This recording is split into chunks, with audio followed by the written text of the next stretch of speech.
Good morning students. बेटा, आज हम अपना ग्रामर का जो है 9th नंबर चैप्टर करेंगे। अनेक शब्दों के लिए एक शब्द। ठीक है। अनेक जैसा कि लिखा ही है, अनेक शब्दों के लिए एक शब्द माने बहुत सारे शब्दों के लिए एक शब्द में ही वही बात कह दी जाए, है ना। जैसे अपने मन के भाव कम से कम शब्दों में व्यक्त करना भाषा कौशलता का प्रतीक है। यानी ये भाषा की कुशलता कहलाती है। वाक्यांशों के लिए एक शब्द का प्रयोग करने से भाषा में संक्षिप्तता आती है। यानी अगर हम एक शब्द को यूज़ कर सकते हैं, उसकी जगह हम 10 वर्ड यूज़ करें, 10 शब्दों का इस्तेमाल करें, तो उस तरह तो आप भी लिखते लिखते थक जाओगे, पेज भी भरते भरते इतने भर जाएंगे जिसकी याद करने के टाइम आपको प्रॉब्लम आएगी। तो संक्षिप्तता माने शॉर्ट करना, यानी उस चीज़ को कम से कम शब्द में, एक ही शब्द में लिख देना, और कम से कम अक्षरों में, है ना। तो बहुत कम अक्षर क्या बन गया, एक शब्द बन गया मिलकर। तो एक ज़्यादा से ज़्यादा शब्दों को एक ही शब्द में कह देना, यानी पूरे एक वाक्य को एक शब्द में ही बता देना, वो क्या है, अनेक शब्दों के लिए एक शब्द कहलाता है। ठीक है। तो नीचे कुछ आपको उदाहरण दे रखे हैं। जो चित्र बनाए, चित्रकार। ठीक है। जो गाना गाए, वो गायक। जो देश की रक्षा करे, सैनिक। जो खेती करे, वो किसान। अब देखो, अगर हम ऐसे लिखें, जो देश की रक्षा करता है वह देश की सीमाओं पर रहता है, इतना बोलने से क्या इजी हो जाएगा। सैनिक देश के सैनिक जो है देश की सीमाओं पर रहते हैं, और सैनिक शब्द से ही हमारे दिमाग में आ जाता है कि अच्छा, सैनिक माने देश की रक्षा करने वाला। ठीक है ना। ये उसी तरह के उदाहरण दिए गए हैं। तो जो पढ़ाता है मीन्स अध्यापक।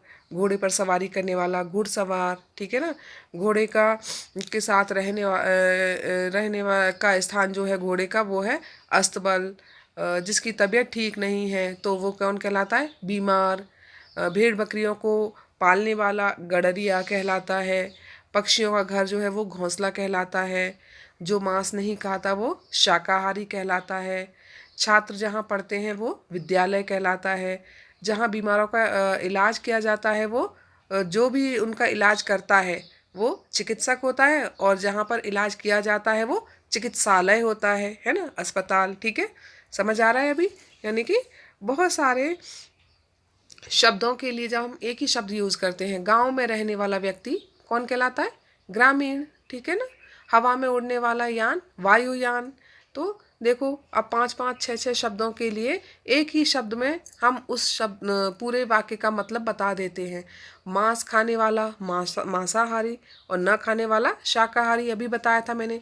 भगवान में विश्वास रखने वाला आस्तिक, और न रखने वाला वो नास्तिक कहलाता है। यानी जिसको भगवान में विश्वास नहीं है वो नास्तिक। तो इसी तरह से बहुत सारे इसी तरह से शब्द हैं कि जल में रहने वाले को जलचर कहते हैं, और आकाश में उड़ने वाले को नभचर कहते हैं। आप अब देख रहे हैं ना आप कि अनेक शब्दों के स्थान पर एक ही शब्द का प्रयोग किया जाता है ना। किया गया है सब जगह कि नहीं। इसी कारण इन्हें अनेक शब्दों के लिए एक शब्द कहा जाता है। बात को कम शब्दों में प्रभावशाली ढंग से कहने के लिए हम अनेक शब्दों के लिए एक शब्द का प्रयोग करते हैं। ठीक है। बात हमारे कहने का जो ढंग है वो भी प्रभावशाली बना रहे, और कम से कम शब्द में हम उसे कह दें। अब है आपके बुक के जो हैं वो जो आपको याद करने हैं। पहले वाले जो थे वो सारे के सारे उदाहरण थे। ठीक है ना। अभी आपको जो है वो अनेक शब्दों के लिए एक शब्द है जैसे, तो ये वाले आपको याद करने हैं जो आपको एग्जाम में आएंगे। देखने वाला माने दर्शक, पढ़ने वाला पाठक, लिखने वाला लेखक, भाषण देने वाला वक्ता, भाषण सुनने वाला श्रोता, दूर की सोचने वाला मतलब दूर की सोच जो रखता है वो। ठीक है। ये गलत लिखा हुआ है यहाँ पे, हाँ, उ वाला लिख रखा है ना, ये गलत है। दूर की सोच रखने वाला ये आएगा। ठीक है। दूरदर्शी। सदा रहने वाला, शाश्वत। क्षण में नष्ट होने वाला, क्षणभंगुर। अब देखो, आपको जो टफ लगते थे वर्ड, उनका मीनिंग भी पता चल गया, और वो एक वर्ड में क्या कहलाते वो भी पता चल गया। क्षणभंगुर यानी जो क्षण, एक क्षण में ही नष्ट हो जाए। शाश्वत माने जो हमेशा ही रहे, कभी नष्ट न हो। ठीक है। अपने पर निर्भर, स्वावलंबी। ठीक है। या आत्मनिर्भर भी कहते हैं उसे, स्वावलंबी भी कहते हैं। जल में रहने वाला जलचर होता है। नभ में उड़ने वाला नभचर होता है। ठीक है ना। और पृथ्वी पर जो रहने वाला है, जैसे वो थलचर कहलाते हैं, ठीक है ना। इंसान हैं जो भी पृथ्वी पर रहते हैं, प्राणी जीव, वो सब जलचर थलचर कहलाते हैं। और जानने की इच्छा रखने वाला जिज्ञासा, जो जानने की इच्छा है वो जिज्ञासा, और जो जानने की इच्छा रखता हो वो कौन होता है, जिज्ञासु, ठीक है ना।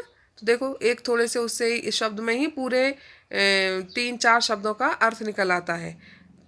जानने की इच्छा रखने वाला जानने की इच्छा वो जिज्ञासा होती है, ठीक है, किसी भी विषय में जानने की इच्छा रखना।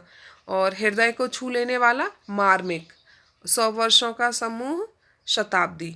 यही आपको एग्ज़ाम के लिए लर्न करने हैं, ठीक है बेटा। बाकी जो आपको दिए गए थे वो सारे के सारे उदाहरण थे।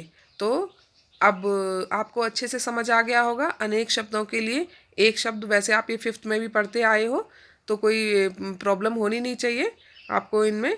और अगर कुछ भी डाउट है तो एक बार आप इसकी परिभाषा को देखेंगे तो खुद ही समझ आ जाता है कि जो वाक्य कम से कम एक शब्द में बता दिया जाए वही अनेक शब्दों के लिए एक शब्द कहलाता है, ठीक है। अब सबको समझ आ गया होगा।